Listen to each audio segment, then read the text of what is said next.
મારા એક સબસ્ક્રાઇબ મિત્રે મને મેસેજ કર્યો હતો કે આટલો બધો ઘમંડ સારો નથી.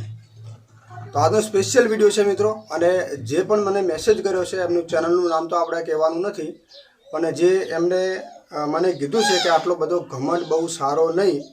તો પહેલાં તો આપ દરેક મારા સબસ્ક્રાઇબ મિત્ર છો, અને તમને કદાચ એવું લાગતું હોય કે આ વ્યક્તિ ઘમંડી છે તો 100% મિત્રો કોમેન્ટ કરજો, બરાબર. અને બીજા લોકોને પણ ખબર પડે. અને મને કીધું છે કે આટલો બધો ઘમંડ ના સારો, તો કયા કારણસર કીધું છે? માત્ર યુટ્યુબના કામ માટે જ છે, કોઈ બીજો કામ માટે નહીં. તો પહેલી વાત તો હું શરૂઆતથી મિત્રો વાત કરું. તમને ખબર છે મિત્રો કે હું કોઈની સાથે ફોન ઉપર વાત કરતો નથી. એટલે પહેલી વાત તો તમે લોકો કદાચ એવું વિચારતા હશો તો એટલો કે ઘમંડ હશે. બેશક તમારી વાત, તમારી દ્રષ્ટિએ તમે એકદમ સાચા જ છો, ખોટા નથી. પણ મારી દ્રષ્ટિએ હું તમને કહું ને તો એક દિવસની અંદર ઇન્સ્ટાગ્રામની અંદર મિનિમમ મિત્રો મેસેજ ગણું ને તો લગભગ 120થી આસપાસ મેસેજ હોય. એ લોકોને હું રિપ્લાય ક્યારે આપું છું ખબર? બીજાથી ત્રીજા દિવસે. કારણ કે રાતે 9થી 10 વાગે હું જ્યારે ફ્રી થાઉં ને ત્યારે અમુક 10-15 લોકોને રિપ્લાય આપું છું, બરાબર.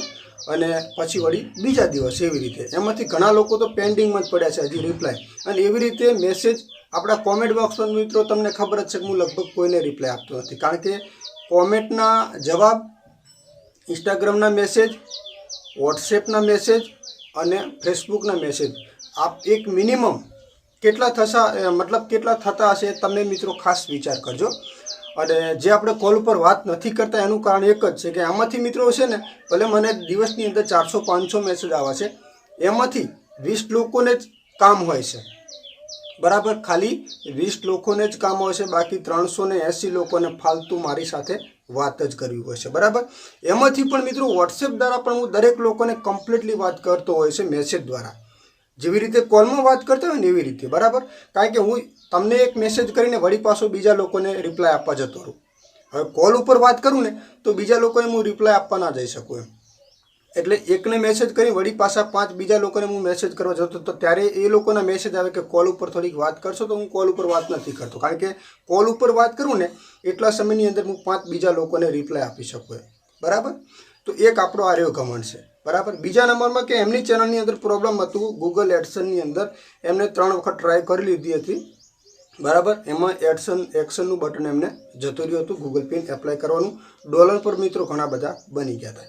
પછી મેં એમને વાત કરી કે ભાઈ આ કામ સુધરી જશે, બરાબર, ચાર્જ લાગશે, બરાબર. અને ચાર્જ તો મિત્રો હું લઉં છું દરેક સબસ્ક્રાઈબ, કોઈ ફ્રીમાં કામ કરી આપે નહીં. મારા દરેક સબસ્ક્રાઈબ મિત્રો છે, એક તમારી દ્રષ્ટિએ વાત કરું કે મારા 50,000 સબસ્ક્રાઈબ મિત્રો છે.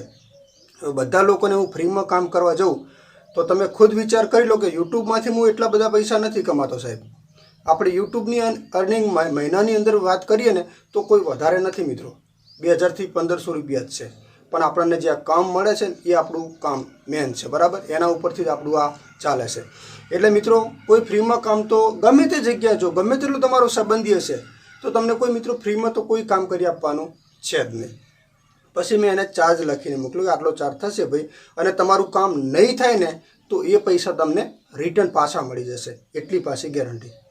તે છતાં એમને વાત કરી કે કોલ ઉપર વાત કરશો, તો કોલ ઉપર મેં કીધું વાત નહીં કરું, બરાબર. મેં એમને સ્કેનર નાખ્યું હતું, સાચી વાત છે, સ્કેનર મેં નાખ્યું, બરાબર. કારણ કે આપણને ખબર છે કે લોકો ફાલતુ વાત કરવા માટે થઈને મિત્રો છે ને આવી વાત કરતા હોય, બરાબર. મેં એમને સ્કેનર, સાચું જૂઠુંનું અહીંયાથી ખબર પડે એમ કે ભાઈને કામ છે કે નહીં. મેં એમને સ્કેનર નાખ્યું, પૈસા નાખી દો, પછી આપણે આગળની પ્રોસેસ કરી લઈએ. એ કે હું જીમેલ આઈડીનું પાસપોર્ટ તમને નાખી દઉં છું, બરાબર. પછી સીધું મેં સ્કેનર નાખ્યું ને એટલે વાત આવી કોલ ઉપર વાત કરવાની. હવે એક વિચાર કરી લો કે આટલી બધી મેં ચેનલોના કામ કર્યા છે, મારા ઉપર તમને મેં કીધું વિશ્વાસ હોય ને તો જ આગળ વધવાનું છે. કારણ કે યુટ્યુબની અંદરથી છે ને મારા ઉપર, જે મારા વિડીયોના મારા વિશ્વાસ ઉપર જ લોકો મને કામ આપે છે, બરાબર. કોઈ મને પૂછતું પણ નથી મિત્રો. અને હા, તમારે પૂછવાની જરૂર છે 100%, કેટલા પૈસા થશે કેટલા નહીં. તમને મતલબ પોહાય તો તમારે મને કામ આપવાનું હોય છે. બાકી હું તમને તમારી પાસે કોઈ જવાબદારી વધારે પેલું ફોર્સ કરતો છું નહીં. સમજી લો કે આપણે કોઈ પણ દુકાન ઉપર જઈએ કે મોબાઈલની આટલી કિંમત છે, બરાબર. હવે એ લોકોને પોહાય તો તમને આપે, અને તમને પોહાય તો તમે લેવાના છો. એવી રીતે હું પણ મિત્રો કોઈ પણ કામની જે ચાર્જ લાગતો હોય કહું છું, તમને ઈચ્છા થાય તો તમે મને આપો. બાકી આપણે ઓનલાઈન બધું કામ કરીએ છીએ. પછી જેવું મને એમને ઈમેલ આઈડીને પાસપોર્ટનું મોકલ્યું એટલે મેં એમને વાત કરી આટલો 4 લાખ લાગશે, બરાબર. તો એમાંથી મને એમને થોડાક ઓછા કર્યા. બરાબર. તો ચલો મેં કીધું આપણે ચલવી લઈશું, કોઈ વાંધો નથી, ચલો મેં કીધું સારું. પછી મેં સ્કેનર મોકલ્યું, ત્યાંથી મિત્રો ખબર પડી, જેવું સ્કેનર ઉપર વાત કરી એટલે ફટાઈને એમનો પ્રશ્ન આવી ગયો કે આટલો બધો ઘમંડ સારો નહીં.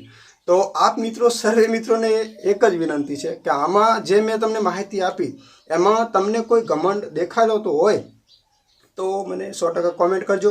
બીજા નંબરમાં છેલ્લે એ પણ કીધું ભાઈ છે ને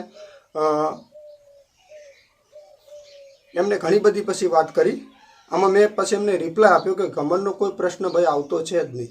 જે આપણો ચાર્જ થાય છે એ જ આપણે ચાર્જ લેવાનો હોય છે. અને તે છતાં એમને મને મેસેજ પણ કર્યો કે મારે જે પણ કામ કરાવવું છે ફ્રીમાં નહીં, તો ફ્રીમાં નથી કરાવવું તો મેં તમને સ્કેનર તો નાખી દીધું ભાઈ, બરાબર. ફ્રીમાં એમનો કહેવાનો મતલબ એમ છે કે ફ્રીમાં નથી કરાવવું તો મેં તમને સ્કેનર નાખ્યું, તો આ પ્રશ્ન તો આવતો જ નથી ને, સીધી આગળ વાત કરવાની આવે. પૈસાની વાત તો થઈ જ ગઈ છે. તો બહુ મસ્ત કોમેન્ટ આપણને રિપ્લાય આપ્યો તો કે આટલો ઘમંડ સારો નહીં. તો તમારા વિચારો છે ભાઈ, તમે ગમે તેવા વિચાર કરો, બાકી મારા માટે તો 50, તમે એક નહીં, હું કોઈની સાથે વાત કરતો નથી. મારા 50,000 સબસ્ક્રાઈબર, દિવસની અંદર 400 થી 500 મેસેજ આવે છે ભાઈ.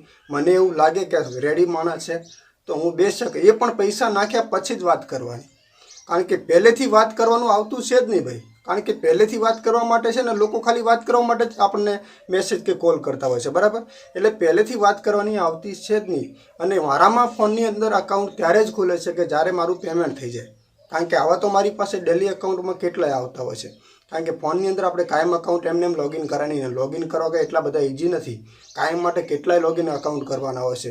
અમારા માટે પણ રિસ્ક તો હોય છે, નથી હોતું નહીં. અને જે પણ આપણે કામ કરવાનું હોય છે ને એમાં આપણું મગજ ઘસવું પડે છે. તમે એક વિચાર કરી લો કે તમારી પાસે જે પ્રોબ્લેમ આવી છે એનું પ્રોબ્લેમ તમે સોલ્યુશન કરી શકતા નથી, ત્યારે તમે મારો સંપર્ક કર્યો છે. એમને મને જોઈને નથી કર્યો, તમે એમાંથી મતલબ જે પ્રોસેસ કરી એમાંથી હારી ગયા હોય ને ત્યારે તમે મને સંપર્ક કર્યો હોય, અને એમાંથી મારે તમારું એ કામ સુધારવું છે તો એનો ચાર્જ તો લાગતો જ હોય.